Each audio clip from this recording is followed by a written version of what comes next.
साधारणतः 15-20 दिवसापूर्वीचे दिवस आठवा. महाराष्ट्रामध्ये भारतीय जनता पार्टीकडनं प्रचार करण्यात येत होता 45+.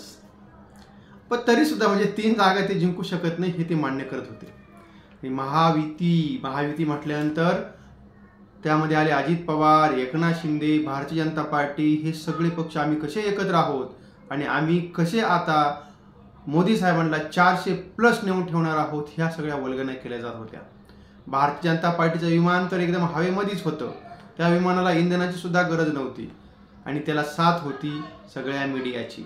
सगळ्या मीडियानं सगळं वातावरण असं करून टाकलं होतं का मोदींनी राम मंदिर बांधलेलं आहे, मोदींनी काय काय केलेलं आहे, जणू काय देश फक्त मोदींवरती चाललेला आहे, मोदींशिवाय दुसरा नेताच आपल्या भारतामध्ये नाही आहे आणि भारतीय जनता पार्टी ही कशी आता सहज निवडणूक लढणार आहे, काही करायचीच गरज नाही आणि महाराष्ट्रामध्ये महाविकास आघाडीचं कसं पाणीपत होणार आहे असे सगळेच न्यूज चॅनल सांगत होते. भारतीय जनता पार्टीचे नेते सांगत होते, अजित पवारांच्या गटाचे नेते सांगत होते, एकनाथ शिंदे गटाचे नेते असे सांगत होते आणि त्यांच्यात अशा पण वल्गना होत्या का बाबा शरद पवारांकडं, उद्धव ठाकरेंकडं आणि काँग्रेसकडं आमच्या विरुद्ध द्यायला उमेदवारच नाही आहेत, अशा सुद्धा वल्गना त्यांनी चालू केल्या होत्या. पण जसे जसे दिवस पुढे गेले तसं तसं भाजपाच्या पायाखालची जमीन सरकायला लागली आहे. खरं मित्रांनो, भारतीय जनता पार्टीच्या पायाखालची खरंच आता जमीन सरकायला लागलेली आहे. याचं सगळ्यात उत्तम उदाहरण असं आहे बघा, महाविकास आघाडीनं जो त्यांचा फॉर्म्युला होता म्हणजे 21 ह्या जागा उद्धव ठाकरेंना, त्यानंतर 17 जागा काँग्रेसला आणि 10 जागा ह्या शरद पवारांच्या गटाला, हा फॉर्म्युला त्यांनी डिक्लेअर पण केला. सगळ्या ठिकाणी त्यांचे उमेदवार सुद्धा डिक्लेअर झालेत. पण तरीही आता 40 दिवस बाकी आहेत महाराष्ट्रामध्ये प्रत्यक्ष शेवटच्या मतदानाला, तरी सुद्धा अजून भारतीय जनता पार्टी, अजित पवार, एकनाथ शिंदे गटात कुठलाच ताळमेळ नाहीये. अजून त्यांनी 10 जागा डिक्लेअर केलेल्या नाहीये. म्हणजे त्या नेमकी द्यायच्या कोणाला, अजित पवारला द्यायच्या का एकनाथ शिंदेला द्यायच्या का भाजप लढवणार, याचा काहीही ताळमेळ नाहीये. आणि म्हणूनच मित्रांनो, खरंच आता एकंदर असं वाटतंय, भलेही महाराष्ट्राच्या बाहेर काही वातावरण असू, पण महाराष्ट्रातला मतदार हा सुज्ञ आहे. महाराष्ट्रातला मतदार हा एकदम अज्ञानी नाहीये, मॅच्युअर आहे, विचार करूनच मतदान करतो, असा आत्तापर्यंतचा इतिहास आहे. आणि म्हणून महाराष्ट्रामध्ये भाजपाच्या पायाखालची वाळू सरकायला लागली हे काही एकदम म्हणजे आपण म्हणायला गेलं तर नक्कीच आहे.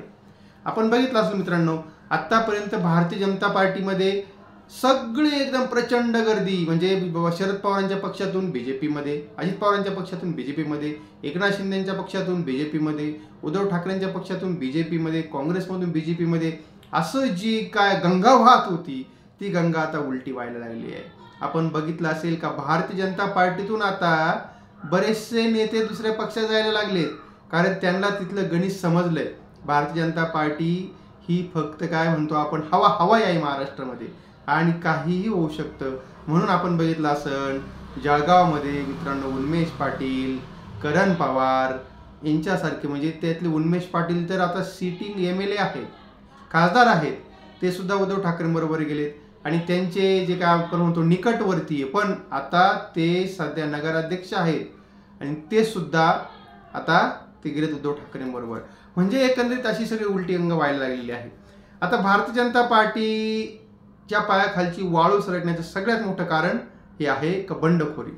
आता बंडखोरी का, तर बघा आता कसं असतं, वरवरती किती जरी म्हटलं ना अजित पवार, एकनाथ शिंदे, भाजप महायुती आहे, पण खालचं केडर ते महत्वाचं आहे ना.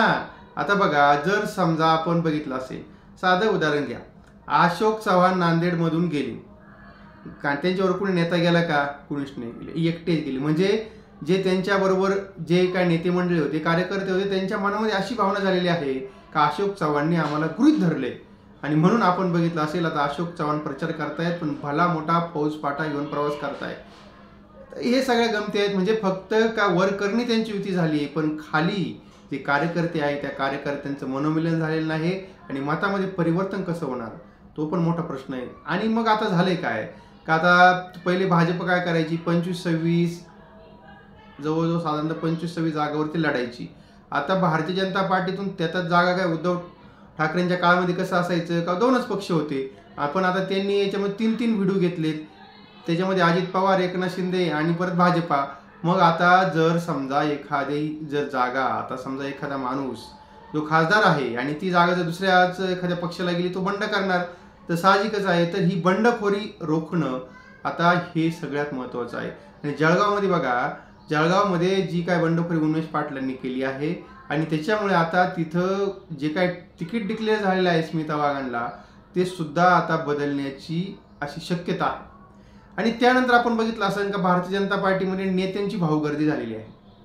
तर फक्त निवळच पक्षातून, बाकीच्या पक्षातून नेते आणलेत, म्हणजे बाबा एखादा भ्रष्टाचारी आला, घेतला आपल्या पक्षात, आणि दुसरा एखादा जर म्हणजे त्याचं नाव वजनदार असेल, तो काय एखादा आमदार असेल, खासदार असेल, गडगंज संपत्तीवाला असेल, आणि घेतला त्याला पक्षामध्ये, तर ही फक्त अशी भावगर्दी तयार झाली. पण त्या नेत्यांमागं मतदार का येतीलच का नाही, आता याची गॅरंटी भारतीय जनता पार्टीला खुद्द नाही आहे. आणि त्यानंतर सगळ्यात महत्त्वाचं कारण असं आहे का भारतीय जनता पार्टीला असं वाटलं होतं का शरद पवार म्हणजे संपल्या जमा आहे. फक्त शरद पवार बारामतीशिवाय कुठेही चांगला उमेदवार देऊ शकणार नाही, असं भारतीय जनता पार्टीला वाटलं होतं.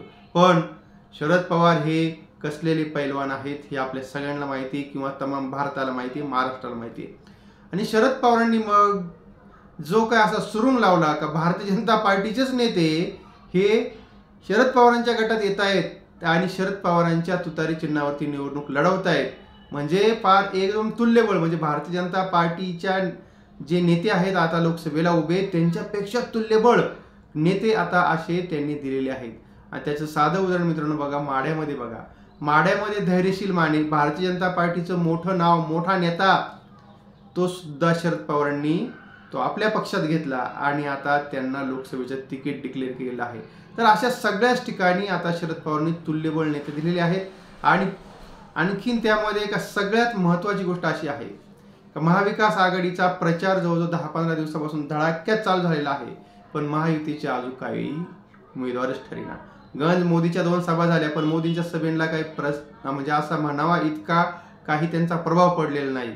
मोदीची जी लहर म्हणतात ती लहर निर्माण करण्यामध्ये भाजपचे नेते कमी पडलेत, किंवा महाराष्ट्रातील लोकांनी मोदी लहर ही मान्यच केलेली नाही. तर याच्यामध्ये हे मित्रांनो सगळ्यात महत्त्वाचं कारण आहे.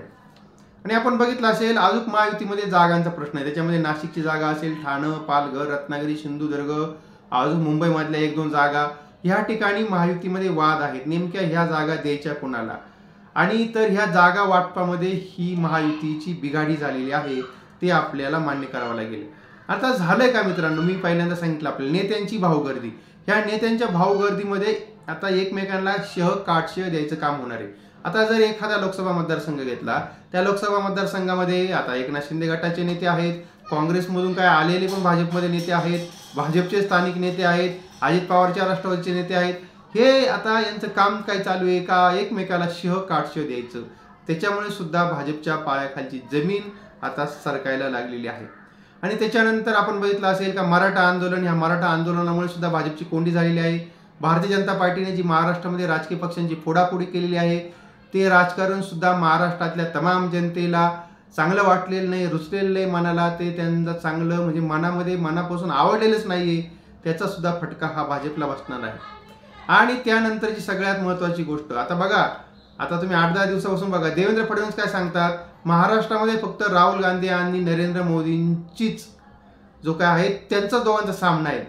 पण ते नॅरेटिव्ह फिट करण्यामध्ये देवेंद्र फडणवीस आणि भाजपचे नेते हे सबसेल अपयशी ठरलेत.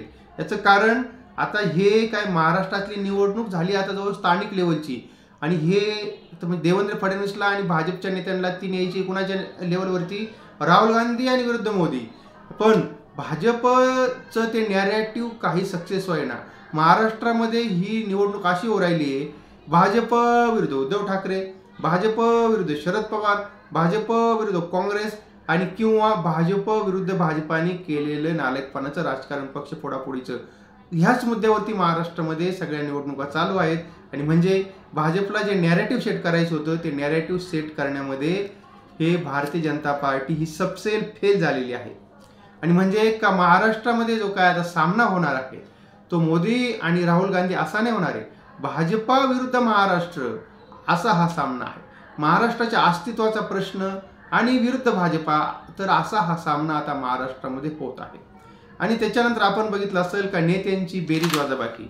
आता नेत्यांची बेरीज वजाबाकीचा जर आपण विचार केला तर बघा आता होतंय काय, भारतीय जनता पार्टी जो येईल तो भ्रष्टाचारी नेता आपल्या पक्षामध्ये घेत आहे.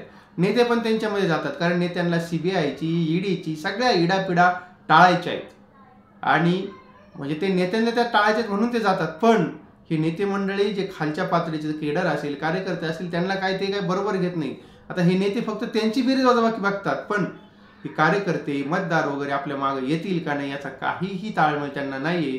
आणि या सगळ्या गोष्टीमुळं भाजपला जे साधारणतः महिन्याभरापूर्वी वाटलं होतं ना महाराष्ट्र आम्ही सहज पार करू, तर आता त्यांना असं वाटायला लागलंय का महाराष्ट्रामध्ये ही लढाई अटीतटीची होणार आहे.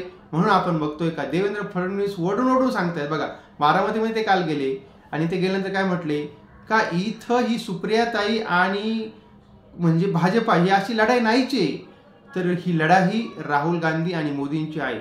यात म्हणजे त्यांना सांगावं लागतंय, कारण महाराष्ट्रामध्ये मतदारांनी असं एकदम ठरवून टाकलेलं आहे का बाबा म्हणजे हा स्थानिक पातळीचा नेता विरुद्ध भाजपा, तर म्हणजे ही लढाई महाराष्ट्र विरुद्ध भाजप होणार आहे.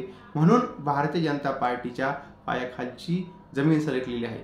ज्या भारतीय जनता पार्टीने शरद पवारांना म्हणजे खिचगंतीतच पकडलं नव्हतं का हे बारामती सोडून कुठेही आता त्यांच्याकडे माणूसच नाही उमेदवार द्यायला, त्याच भाजपावरती आणि एकनाथ शिंदेवरती उमेदवारच देण्याची ऐपत राहिलेली आहे. म्हणजे अजून आता त्या ठिकाणी त्यांना द्यायचा उमेदवार, पण त्यांना उमेदवार नाही. साधी गोष्ट बघा ना, एकनाथ शिंदेला मुंबईमध्ये उमेदवार भेटाना. गजानन कीर्तीकर, कारण त्यांच्या मुलाला उद्धव ठाकरेंनी तिकीट दिले त्याच्यामुळे त्यांनी नकार दिलाय. मग त्या जागी गोविंदा ट्राय केला, संजय निरुपम ट्राय केले, आता रवींद्र वायकरांच्या मागे लागलेत. म्हणजे एकंदरीत अशी परिस्थिती आता भाजपा, एकनाथ शिंदे आणि या अजित पवार गटाची झालेली आहे. तेव्हा मित्रांनो, आता या सगळ्या महत्त्वाच्या घडामोडीबद्दल आपल्याला काय वाटतंय, आपलं काय मत आहे, ते मत आपण आपल्या कॉमेंट्समध्ये लिहायला बिलकुल विसरू नका. आणि हा मित्रांनो, माहिती चांगली वाटली असेल, व्हिडिओ चांगला वाटला असेल तर आपण आपल्या व्हिडिओला लाईक करा, आपल्या चॅनलला सबस्क्राईब करायला बिलकुल विसरू नका.